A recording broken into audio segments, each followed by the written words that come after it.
A blooming flower wavered gently in the air, its delicate petals dancing with the breeze. Beside it sat a man cloaked in black, Kronos. His gaze fixed on the fragile blossom as he spoke in a low, commanding voice. Without the key, he mused, even if he were to open the door, how would he secure the nectar? Standing nearby was Zeus, tall and composed, his voice calm but edged with concern. He informed Kronos that the Seven-Star Society had already begun moving. But would Gaia and Silone really stay silent about it? Kronos stood slowly, unfazed. So what? He replied coldly. Darkness swirled subtly in his aura as he turned toward Zeus, his eyes sharp and hollow. Whether Gaia and Silone chose to remain silent or not, it meant nothing to him. It wasn't his concern. Zeus apologized with a light chuckle, perhaps trying to defuse the tension. Kronos began walking, his black coat trailing behind him as he spoke again, more to himself than anyone. To achieve something truly great, sacrifices were inevitable. With no hesitation, he stepped directly onto the blooming flower, crushing it beneath his foot. The foolish Gaia keeps babbling about ideals, he muttered bitterly. Then, with his aura rising around him, he declared with certainty, I'm not a fool like them. I'm the man who will become the master of this world. Far away, in a place consumed by flame, a room burned violently. On the wall, a family photo hung crookedly, peaceful, warm. Then, a sudden splatter of blood stained its surface. Yugo Mizukami stood in the room, a pistol held loosely in his hand, brushing it against the back of his head. There was weariness in his voice as he spoke aloud, though mostly to himself. He had wanted to settle things peacefully. Why did people always complicate matters? His tone hardened as he addressed the wounded man on the floor, Yanagimoto-san, shot in the shoulder, bowing in pain beside his wife, who trembled near him. Yanagimoto growled out a curse at Mizukami, calling him a bastard through gritted teeth. Mizukami simply sighed. He had thought Yanagimoto would be more understanding. This man wasn't just anyone. He was a Seven-Star Society executive, boss of the Australia Zero team. Cold and calculating, he knelt beside his victim, tilting his head. He wasn't here to make friends. He wanted the truth. Yanagimoto's daughter had escaped with the nectar recipe. Mizukami asked for her whereabouts, voice calm but laced with threat. Yanagimoto smiled grimly, defiant even as blood soaked through his clothes. He would rather die than betray her. Mizukami raised the gun again, slowly aiming it at Yanagimoto's head. He muttered about how he wished the Fist Division could witness these final moments. But Yanagimoto didn't scream. He smiled, proud until the end. The scene shifted again to the front lines of a war. Gunfire crackled. Smoke filled the air. Soldiers shouted over the chaos. Among them was a masked man, Yasha. One of his comrades ran up, panicked, yelling that the enemy also had an ability user. This was Yasha's moment. While others laid down suppressing fire to prevent the enemy from gaining ground, Yasha moved alone. He slipped through the smoke like a phantom, cutting through shrubs until he paused. A bullet screamed through the air toward him. He sensed it before he saw it. With flawless precision, he twisted his blade and dodged. The enemy forces saw his mask, recognized the name, and terror spread through their ranks. Yasha. They couldn't face him alone. Yasha charged, swift and deadly. But just as he surged ahead, a wave of disorientation struck him. Memories flickered behind his eyes. Familiar, yet foreign. Had this happened before? The enemies panicked. Cries rang out to stop him. But he was already upon them. One soldier raised a weapon. Yasha's fist landed first, a crushing blow. In the next instant, his blade rose and fell, cutting the man's head clean off. Kill him quickly, someone screamed. Too late. In a single, fluid motion, Yasha cut down all who stood in his path. Their blood painted the ground. He moved forward until he finally came face to face with the enemy ability user. Yasha's sharp gaze scanned him. Thankfully, he wasn't an awakener. The enemy lunged, both men clashing violently. Their blades collided with a loud metallic cry, then went flying in opposite directions. Yasha cursed inwardly. Damn it, if only I wasn't in the middle of shedding. The symptoms were getting worse. He had no time. He had to end this. Gathering energy, Yasha rushed forward. But the opponent skillfully dodged and blocked his attacks.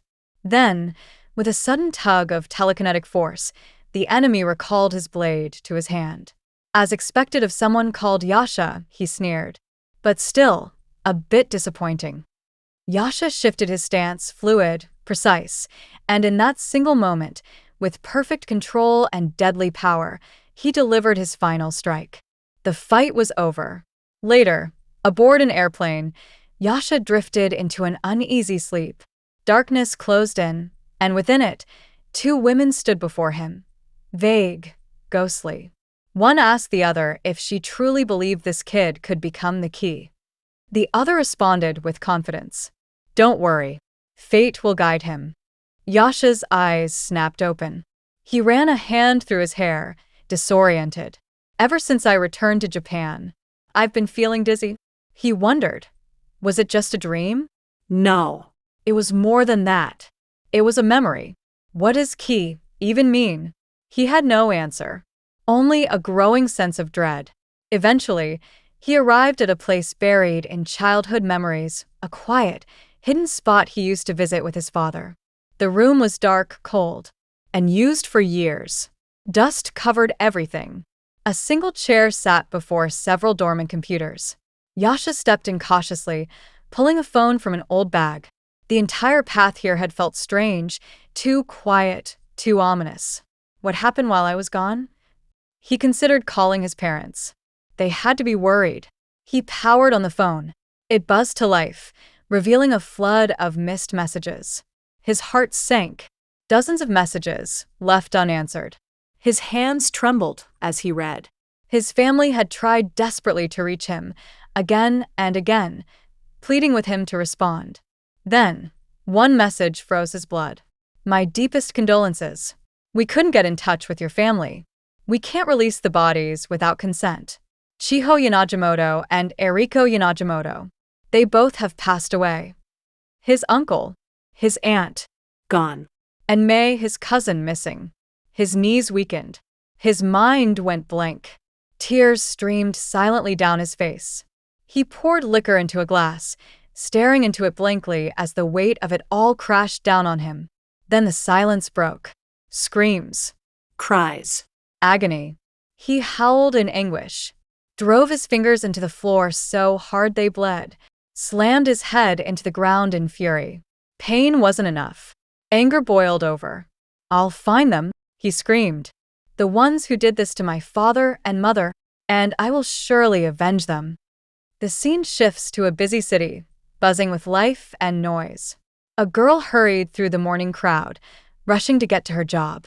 Her thoughts raced with frustration as she muttered to herself. On bad days, nothing goes right, no matter what you do. As soon as the day started, my weekend plans began to fall apart. She stepped out of her house, clutching her ID card in one hand. The card revealed her name, Aoi Miyahara. She was a reporter working for a company called CH2, the world's #1 news channel. As she continued down the street, she thought to herself, why is the channel in such a rush over that article? Still in a hurry, she reminded herself, I should book my seat for it. It was Sunday, and at the Tokyo-bound bus stop, a bus stood ready to depart. A notice read, it's the last day of the long weekend, so all seats are sold out. Luckily, Aoi managed to reserve the very last seat. As she boarded the bus and moved toward her seat, she glanced at the person sitting beside her. A man wearing dirty clothes, in bad condition, asleep in his seat. It was Yasha. Aoi stared at him with disbelief and annoyance. Seriously, how unlucky can I get? Of all people, I end up next to this weird guy with no common sense. She examined him further. What's with him? He reeks of alcohol, his clothes are covered in dirt, and he's dirtying the seat. It looks like he was drinking all night. Yasha let out a heavy sigh in his sleep, and with it came the sharp, pungent smell of alcohol that hit Aoi straight in the face. She cringed and, out of frustration, pulled out her earbuds, placing them in her ears and playing music to drown everything out. Suddenly, a loud noise shook the entire bus. Aoi's earbuds fell from her ears. Shocked, she looked around, unable to process what was happening. The interior of the bus was drenched in blood. Some passengers were injured, others weren't moving. She panicked. Did the bus just get into an accident? Everything felt like a blur. The bus had lost control and was about to plunge into the river. Aoi quickly tried to unbuckle her seatbelt. The vehicle lurched violently forward. It was airborne. She was falling behind, helpless. Her mind screamed, "Am I going to die like this?" Suddenly, a hand reached out and gripped her by the belt. It was Yasha. He was holding onto a seat with one hand and gripping Aoi tightly with the other. Her eyes widened in shock. "This person, he's the one who was sitting next to me." Before she could say more, Yasha lost his grip. Aoi began to fall. But in one desperate motion, Yasha smashed through the broken glass and pushed her out, saving her from being trapped inside. She landed hard but safe, coughing, shaking on the ground. Yasha was still hanging onto the door of the bus, which was now barely holding together. Aoi, full of fear, watched him. What is he doing now? The bus slammed into something with a thunderous impact. An explosion followed. Flames engulfed the wreckage. Aoi gasped, wondering, after that explosion, could anyone still be alive in there? The bus crashed into the river and began floating, half sunken, torn, and burning. All around her, chaos erupted. Cars had collided with one another on the road, creating a horrifying scene of destruction. People were screaming, running, utter panic. Aoi was frozen, unable to speak. Her hands trembled. "The guy who saved me, he's still in there. And many others with him." She fell to her knees, bowing her head in disbelief. Her mind was numb. Then, someone shouted nearby, pointing toward the bus. "There's a survivor over there." Aoi looked up quickly. "There's no way, not after that explosion." But then, Yasha appeared. He crawled through the broken window, emerging from the floating bus, alive. Her eyes welled with tears. He had survived. But that wasn't all. He was carrying another passenger, someone unconscious, on his back. Aoi knew she had to do something. She didn't have time to contact the company. She had to get this out to the world. Right now. She calmed herself, pulled out her phone, and went live. Her voice cracked slightly at first, but grew steady as she began to report. "This is an emergency broadcast. This is Aoi Miyahara reporting live from the scene. Just now, a bus accident occurred on the highway. A bus carrying many passengers fell approximately 30 meters off a cliff." She was recording it all with her camera, broadcasting live. As she filmed the burning wreck, she asked herself, why hasn't the rescue team arrived yet? She turned her phone back to the viewers and spoke again. "There is a hero on that bus. He saved me, and now he's saving the other passengers as well." The people standing along the road were watching with awe as Yasha, covered in blood and smoke, carried one passenger after another from the wreck. He wasn't stopping. Aoi kept filming, capturing every moment of the rescue. Eventually, Yasha brought out all the remaining passengers, helping each one to safety while the bus continued to float dangerously on the water. Suddenly, a message popped up on her phone from her office. Her boss was furious, yelling about the unauthorized live stream. But Aoi didn't care. "This is my chance," she told herself.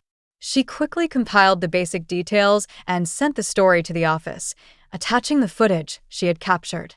Back at CH2 headquarters, her report set the entire newsroom into overdrive. Editors scrambled to process the footage, writers compiled headlines, and anchors prepared to go live. Everyone was working fast and focused. And at the center of it all was Yasha. But no one knows his name or real identity. The bus flipped violently, its metallic frame groaning as it turned over and crashed into the river. Slowly, it began to sink into the water, bubbles rising to the surface like silent screams. On the riverbank, Yasha stood still, eyes locked onto the wreckage. He didn't move, didn't speak. He simply watched. Then, a woman's wailing broke through the crowd's stunned silence. Her cries were raw, frantic. "My child. My kid is still in the bus." She pushed against the bystanders, trying to leap toward the water, but several people restrained her. She fought back, screaming louder. "The bus is sinking. My child's still in there. There's no point saving me if he dies." Yasha turned his head slightly, his expression unreadable. His gaze shifted from the woman to the dark waters ahead, then lifted skyward as if searching for resolve in the clouds above. Without a word, he broke into a sprint, his body slicing through the air, and dove straight into the river. On shore, Aoi Miyahara was still live-streaming the entire event, her camera focused and trembling slightly in her hands. Her voice carried the weight of what she was witnessing. "He's gone back in. That man is diving into the water again, this time to save a child." Beneath the surface, Yasha surged forward through the murky depths. The golden light in his eyes ignited, illuminating the dark like a beacon. Energy flared around him as he activated his power, and within seconds, he located the child trapped inside the sinking bus. The boy was unconscious, curled beneath a row of seats. Yasha's movements became a blur of precision and strength. Golden energy coiled around his body as he reached out, pulling the child into his arms and making a break for the surface. But just as he neared the exit, an explosion tore through the water. A violent blast rocked the river, sending a powerful wave crashing over the surface. From the shore, Aoi gasped. He hasn't come back up yet." Her heart pounded.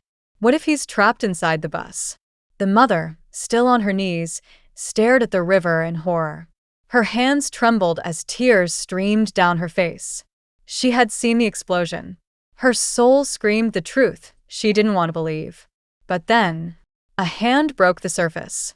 Yasha emerged, his arm clinging to a stone at the edge of the riverbank. The child was still in his arms, breathing. The mother rushed forward, collapsing as she pulled her son from Yasha's grasp. Thank you so much," she cried, holding her boy tightly. Yasha stood tall beside them, soaked and bruised, yet smiling softly as the weight of life returned to the child's chest. Aoi caught everything on the live stream. Her voice cracked with emotion. The man risked his life to rescue the boy. The child has been safely returned to his family. Moments later, helicopters thundered overhead. The rescue team finally arrived to take control of the scene. A lone hero emerges from an extreme situation. The lives of many passengers were saved. Authorities made a public statement shortly after. As soon as the rescue operation is complete, we will begin our investigation and assess the damage of this tragic incident. The world's attention snapped to the story. News broadcasts and headlines were filled with footage from the crash. Investigators confirmed that the incident was caused by a vehicular conflict between crime organizations, a deadly crash that sent innocent people into chaos. The death toll climbed, but people weren't just mourning the dead, they were asking new questions. One in particular: who was the man that saved them? In an era where the concept of a true hero had been buried beneath media hype, politics, and fear, a nameless man had saved lives without expecting anything in return. And just like that, society's focus shifted. They didn't care about the scale of the crash anymore. They wanted to know, who was that man? Several days passed. Inside the towering glass building of CH2 headquarters, Aoi Miyahara stood before her boss. The CEO's expression was cold and serious. "You were reckless," he said sharply. "Even if it was an emergency. You started a broadcast deliberately?" He paced across the room, frustration boiling. "At that crash site, you didn't even call. You were just sending us messages. Why?" Aoi remained silent, her eyes low. Then the CEO paused. "You don't know how worried we were." Aoi blinked. "We were worried about you," he said, softer now, "because you were involved in that incident." Aoi's breath caught in her throat. The anger in the room softened for just a moment. "Well, as long as you're healthy, it's fine," the CEO said, waving his hand. She smiled gently, a bit stunned. "Still," he added, "you'll need to write an apology letter. And from now on, no more reckless decisions. Go back to work." Be careful next time. As Aoi turned to leave, one of her team leaders caught her in the hallway. You're in charge of the articles about that hero, he told her. Everyone wants to know his identity. Aoi paused, her heart stirring. Yasha, is he okay? She had asked the rescue team about him before, but they only said he left the scene shortly after the rescue. Quietly, without a name. I didn't even thank him properly. An idea sparked in her mind. Maybe I can find him again. Maybe I can use an interview as an excuse to meet him. He's a hero from among the civilians, so he must be a good person. Somewhere, in a place unknown, Yasha stood still, his surroundings unrevealed, the world around him quiet and out of focus. He pulled out his own phone, its surface worn and weathered, and made a call. The line rang a few times before a familiar voice picked up. Well, I never thought the citizen hero would be the one calling me. It was Hermes, his tone as mocking and amused as ever. Yasha's eyes narrowed slightly. Stop calling me that. Hermes chuckled. Oh, you don't like it? Then how about Hiro Yanagimoto Ken? Is that nickname okay? The name lingered in the air, Yanagimoto Ken, his real name, one he hadn't used in years. But Yasha didn't flinch. His voice was steady. I didn't call for jokes, he said firmly. I'm looking for someone.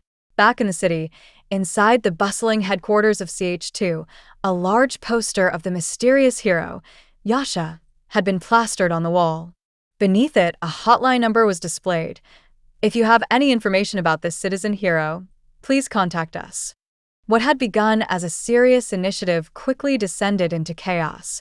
The phone lines were constantly ringing. Most of the calls were useless, pranksters pretending to know the hero, others going as far as to cosplay him, showing up in messy clothes and pretending to be drunk. It was absurd. Aoi Miyahara, watching the growing disorder, pressed her hand against her forehead in frustration. This had been her idea, her plan. And now it was spiraling out of control. I shouldn't have suggested it, she muttered under her breath. But just as she was about to return to her desk, her phone buzzed. A new email arrived. She opened it and froze. Her eyes widened. Without saying another word, she stood and rushed to her team leader. I'm heading out, she called. He blinked, startled. Where are you going in the middle of all this? At least submit the apology letter first. But she was already gone. In her car, speeding through the city, Aoi was on the phone, identifying herself and confirming the tip she had received. On the other end, she was instructed to head to the office of the park cemetery. Without delay, she followed the directions. There, waiting for her, was the man who had sent the message, Akiyama Takuru-san. He didn't say much, just nodded and confirmed. Yep, that's him. He pointed at the printed photo of Yasha in Aoi's hands. Akiyama explained that he had seen the man a few months earlier. He was dressed just like in the footage. Dirty, worn out, he said. I remember because first he left offerings at a grave. Then he sat there the entire day drinking.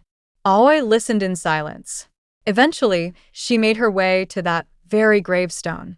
She stood before it, quiet, reflective. So that's why he looked like that. He had lost someone. That's why he drank so much. She turned to one of the cemetery staff nearby. Whose grave is this? She asked gently. Who does it belong to? Meanwhile, in a busy town square, a massive digital screen displayed a special news bulletin. The announcement echoed across the plaza. Authorities are currently searching for the citizen hero involved in the highway accident. According to eyewitness reports, he risked his life to save the passengers. His description was broadcast in full. In a dramatic gesture of appreciation, the government announced a gold medal of honor and a 1 million yen reward for any reliable information that could lead to identifying the hero. Somewhere in the city, Yasha walked alone. He'd heard the broadcasts, seen the posters, but his face remained calm, unreadable. By now, those looking for me should have figured it out, he thought. If I had the strength, I would destroy those criminal organizations myself. But his body wasn't there yet. He wasn't fully healed. He had to be smarter. So instead of chasing them, he had set a plan into motion, one that would lure the enemy to him. He would bait the criminal networks out into the open. They must be backed by someone powerful, he reasoned. A financial sponsor. I'll make that man come to me. And once that happened, he'd finally uncover the truth about his sister and about himself. His thoughts were cut short by a scream. Help me. Yasha's eyes narrowed. He turned his head sharply toward the sound. A voice. A cry for help. And then he saw them. Just down the street, tucked inside a filthy alley, a group of thugs were hanging around, drinking, smoking, laughing crudely. Some were talking about human trafficking. One bragged about selling a heavily drugged girl the night before. Near a graffiti-covered wall, a girl lay half-conscious on a stained couch. A dark bruise marked her cheek. A man walked toward her, a small vial of drugs in hand. This stuff ain't cheap, he snickered.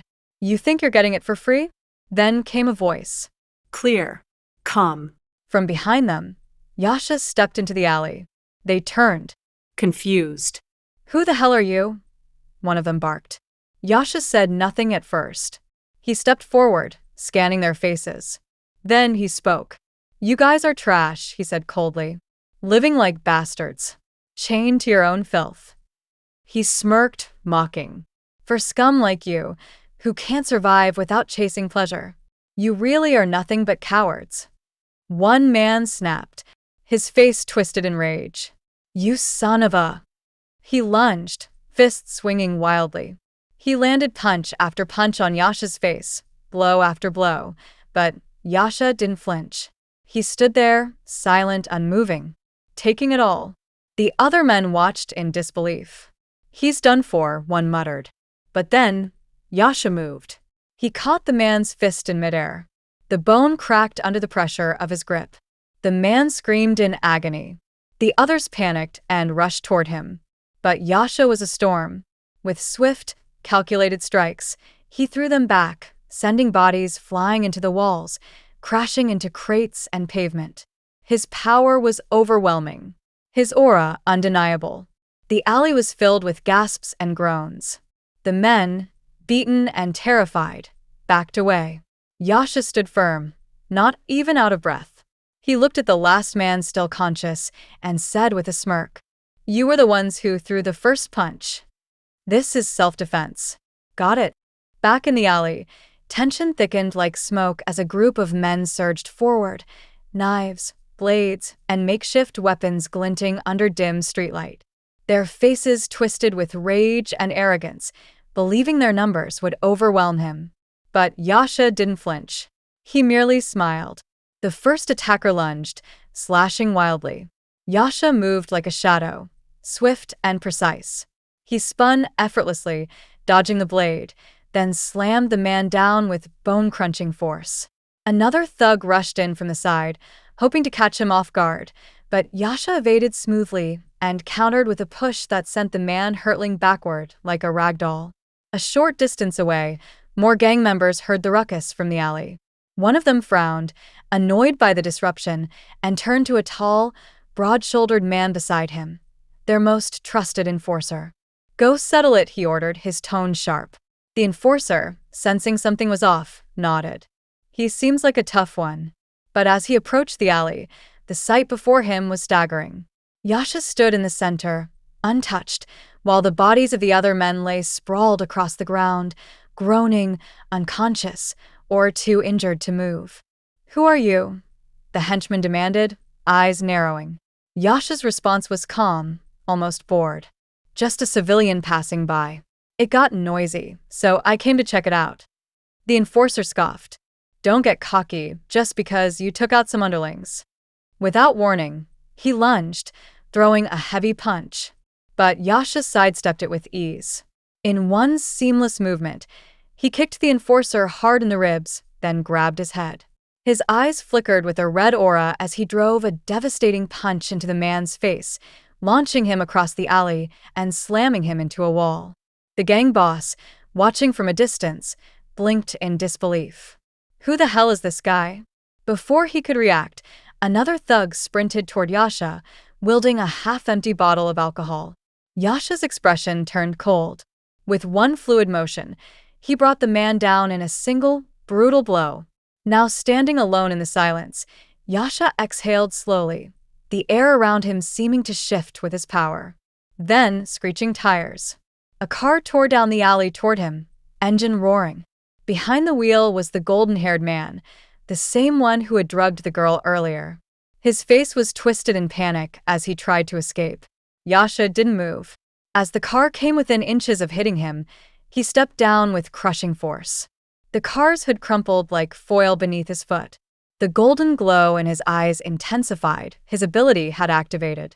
Reaching through the shattered windshield, Yasha grabbed the driver by the collar and yanked him out effortlessly, throwing him onto the pavement. Please have mercy," the man begged, his voice trembling. Yasha grinned coldly. "Don't worry, I won't kill you." Behind him, the girl who had been drugged began to stir. Her eyes fluttered open, groggy but conscious. Yasha turned to her and spoke calmly. "Stay put. This will be over soon." Then, turning back to the thug, his voice darkened. "Isn't that right?" Yasha. The man froze. He hadn't told Yasha his name. "Give me your phone," Yasha demanded. Yosuke obeyed, hands shaking. Yasha flipped through the phone and confirmed, "Your name's Yosuke. That correct?" Yosuke nodded, too afraid to speak. Yasha's tone hardened. "What does your father do?" Yosuke hesitated. He's a member of the National Parliament. So it was true. Everything in Yasha's investigation had been accurate so far. "Does he know what you're doing?" Yasha asked sharply. Yosuke remained silent, had bowed in shame. Without another word, Yasha dialed a number from the phone. A voice picked up almost instantly. "Yosuke, where have you been?" "It's late. Are you trying to get in trouble again like last time?" Yasha brought the phone closer to his mouth. "Mr. Maeda? Yosuke's father?" The voice on the other end stiffened. "Who is this?" "Your son has been caught with drugs. Attempted rape, assault, and more. He was caught red-handed. He's looking at a prison sentence of at least 10 years. The line went quiet for a moment. "What? Are you the police?" "No," Yasha replied. "Just a passerby. Yosuke and his friends subjected me to terrible violence. Naturally, I'll need compensation." He pointed the phone toward Yosuke, his eyes glowing faintly again. "You made the first move. Isn't that right, Yosuke?" Yosuke nodded desperately, muttering an apology. Yasha continued, "We have dashcam footage of him trying to run me over while drunk. The drug dealer is here. The victim's here too. They'll testify." On the other end, Mr. Maeda's voice cracked. "Let's talk. How much do you want?" 100 million yen, Yasha said bluntly. "And a promise not to hurt the victim." Maeda snapped. "Are you out of your mind?" Yasha hovered his thumb near the live stream button. "Shall I go live?" 50 million yen, Maeda growled. Still silent, Yasha slightly adjusted his stance, thumbs still hovering. "Damn it. Fine," Maeda conceded. "Let's handle this quietly. A man like you can erase any leaks. Even if someone has evidence, no one will believe it." Maeda's anger boiled over. "Yosuke, you've been nothing but a burden." To Yasha, he added, "There'll be an untraceable check, securities, and cash bundles in old currency." Yasha finally nodded. "Good. Tomorrow morning, 6 a.m. I'll send the location." With that, he tossed the phone back to Yosuke. Turning to the girl, his tone softened. "Sorry to keep you waiting. I know you want to go home, but if you go back now, those nightmares will never stop.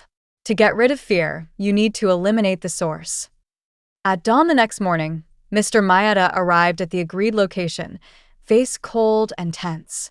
He handed over the money, neatly packed, exactly as promised. Without a word, Yasha gave it all to the girl. She stared in disbelief, tears brimming in her eyes. Is this really all for me?" "Don't thank me," Yasha said softly. "I'm just a passing thug. Forget about me." But in her heart, he was far more than that. As Maeda turned to leave, rage smoldered beneath his composed exterior. His political career now hung in jeopardy. He couldn't let it go. He picked up his phone and dialed a number. The name flashed on the screen. Yugo Mizukami. The same man who had murdered Yasha's uncle and aunt. Mizukami answered with a casual drawl. Maeda? What do you want? Maeda's voice was like ice. I need someone dealt with. Use any means necessary. The reward is 50 million yen in cash. On the other end, Mizukami smirked. All right then. Tell me everything.